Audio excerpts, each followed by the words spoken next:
ಹೇಳ್ತಾ ಬಂದಿರುವಂಥದ್ದು. ಆದರೆ ಈಗ ಭಾರತೀಯ ಜನತಾ ಪಾರ್ಟಿ ಒಂದು ಮನೆ ಮೂರು ಬಾಗಿಲು, ಒಂದು ಮನೆ ಮೂರು ಬಾಗಿಲು ಆಗಿದ್ದಾವೆ. ಒಂದು ಬಾಗಿಲಲ್ಲಿ ಯಡಿಯೂರಪ್ಪ ಮತ್ತು ಅವರ ಮಗ ವಿಜಯೇಂದ್ರ, ಮತ್ತೊಂದು ಬಾಗಿಲಲ್ಲಿ ಯತ್ನಾಳ್ ಮತ್ತು ಅವರ ಟೀಮ್, ಇನ್ನೊಂದು ಬಾಗಿಲಲ್ಲಿ ಪ್ರಹ್ಲಾದ್ ಜೋಶಿ ಇನ್ನಿತರರು ಇವತ್ತು ಆ ಪಕ್ಷವನ್ನ ಒಂದು ರೀತಿ ಅಲ್ಲೋಲ ಕಲ್ಲೋಲ ಮಾಡುವಂತ ಸ್ಥಿತಿ ತಲುಪಿದ್ದಾರೆ.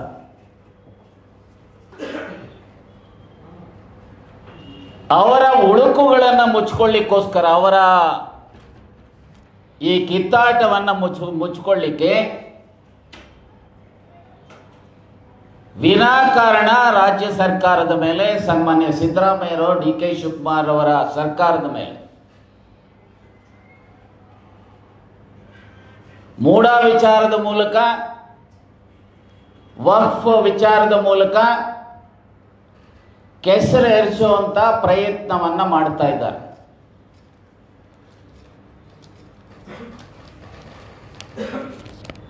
ಇವತ್ತು ಭಾರತೀಯ ಜನತಾ ಪಾರ್ಟಿಯವರ ಅವಧಿನಲ್ಲಿ ಸನ್ಮಾನ್ಯ ಯಡಿಯೂರಪ್ಪನವರ ಅವಧಿ ಇರ್ಬೋದು ಅಥವಾ ಬಸವರಾಜ ಬೊಮ್ಮಾಯಿ ಅವರ ಅವಧಿ ಇರ್ಬೋದು, 2,000ಕ್ಕೂ ಹೆಚ್ಚು ನೋಟಿಸಸ್ ಅನ್ನ ರೈತರಿಗೆ ಕೊಟ್ಟಿದ್ದಾರೆ.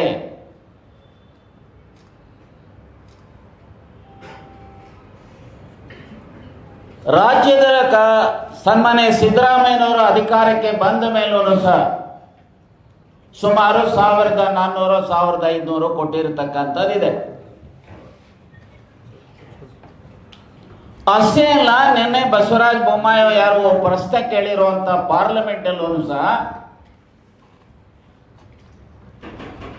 ಕೇಂದ್ರ ಸಚಿವರು ಉತ್ತರ ಕೊಟ್ಟಿದ್ದಾರೆ. ಎಲ್ಲಿ ಎನ್ಕ್ರೋಚ್ಮೆಂಟ್ ಆಗಿದೆ ಅದಕ್ಕೆ ನೋಟಿಸಸ್ ಕೊಡ್ತಕ್ಕಂಥದಕ್ಕೆ ನಡೆದಿದ್ದಾವೆ ಪ್ರಕ್ರಿಯೆಗಳು ಅಂತೇಳಿ.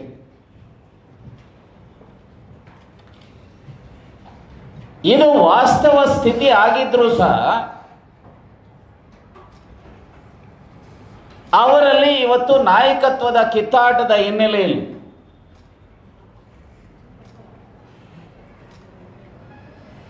ಯತ್ನಾಳ್ರವರು ಉತ್ತರ ಮುಖ ಅಂದರೆ ಯಡಿಯೂರಪ್ಪ ಅಂಡ್ ಹಿಸ್ ಟೀಮ್ ದಕ್ಷಿಣ ಮುಖ ಮಾಡಿಕೊಂಡು ಇವತ್ತು ಹೊರಟಿದ್ದಾರೆ.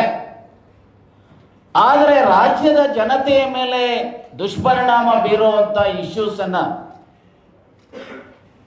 ಕಾನೂನು ಬಾಹಿರವಾಗಿ, ವಸ್ತು ಸ್ಥಿತಿಗೆ ವಿರುದ್ಧವಾಗಿ, ಏನು ಈ ಮೂಡ ಇರ್ಬೋದು ಅಥವಾ ವಕ್ಫ್ ಇಶ್ಯೂ ಇರ್ಬೋದು, ಇನ್ನಿತರ ಇಶ್ಯೂಸ್ಗಳ ಮೇಲೆ ಜನರನ್ನ ದಾರಿ ತಪ್ಪಿಸುವಂತ ಏನು ವ್ಯವಸ್ಥಿತವಾದಂತ ಸಂಚನ ನಡೆಸಿದ್ರು.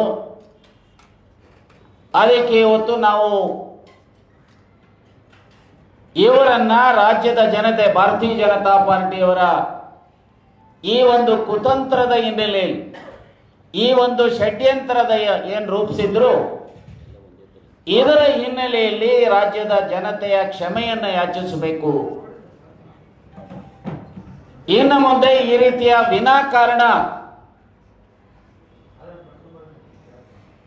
ರಾಜ್ಯದ ಜನತೆಯನ್ನ ತಪ್ಪುದಾರಿಗೆ ಎಳಿತಕ್ಕಂಥ ಪ್ರಯತ್ನಗಳನ್ನು ಬಿಟ್ಟು ಸನ್ಮಾನ್ಯ ಸಿದ್ದರಾಮಯ್ಯನವರು ಮತ್ತು ಸನ್ಮಾನ್ಯ ಡಿ ಕೆ ಶಿವಕುಮಾರ್ ಅವರ ನಾಯಕತ್ವದಲ್ಲಿ ರಾಜ್ಯದ ಹಿತವನ್ನು ಕಾಪಾಡತಕ್ಕಂಥ, ಅಭಿವೃದ್ಧಿಯ ಪದದತ್ತ ಕೊಂಡೊಯ್ಯತಕ್ಕಂಥ ಕೆಲಸ ಏನು ಮಾಡ್ತಾ ಇದ್ದಾರೆ, ಅದಕ್ಕೆ ಸರಿಯಾದಂಥ ಸಲಹೆ ಸೂಚನೆಗಳನ್ನು ಕೊಡ್ತಕ್ಕಂಥ ಕನ್ಸ್ಟ್ರಕ್ಟಿವ್ ಅಪೋಸಿಷನ್, ರೆಸ್ಪಾನ್ಸಿಬಲ್ ಅಪೋಸಿಷನ್ ಪಾರ್ಟಿಯಾಗಿ ಕೆಲಸ ಮಾಡಬೇಕು ಅಂತೇಳಿ ಅತ್ಯಂತ ಆಗ್ರಹಪೂರ್ವಕವಾಗಿ ಒತ್ತಾಯ ಮಾಡಲಿಕ್ಕೆ ಬಯಸ್ತಾನೆ.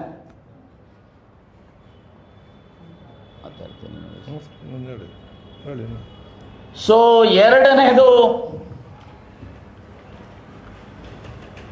ರಾಷ್ಟ್ರ ಮಟ್ಟದ ಇಶ್ಯೂ.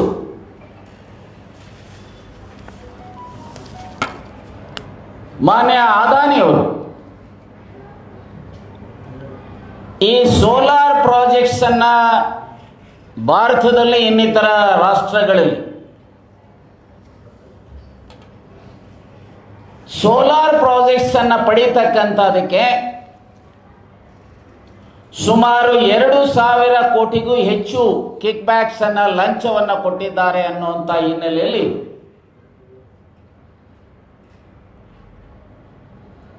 ಅಮೆರಿಕದಲ್ಲಿ ಇವತ್ತು ಅವರ ಮೇಲೆ ಚಾರ್ಜ್ ಶೀಟ್ ಅನ್ನು ದಾಖಲು ಮಾಡಿದ್ದಾರೆ.